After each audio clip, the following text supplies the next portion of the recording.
سيدي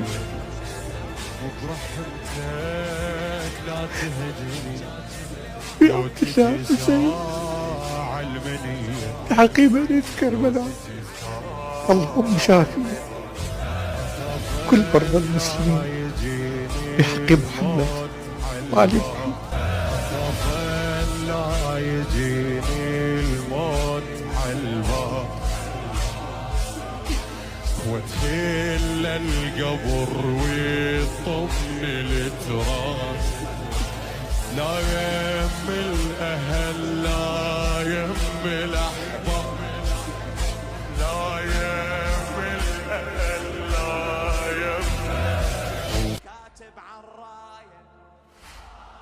السلام عليكم، لا تنسوا الاعجاب بالفيديو والاشتراك في القناة تشجيعا لنا لنستمر بنشر المزيد إن شاء الله.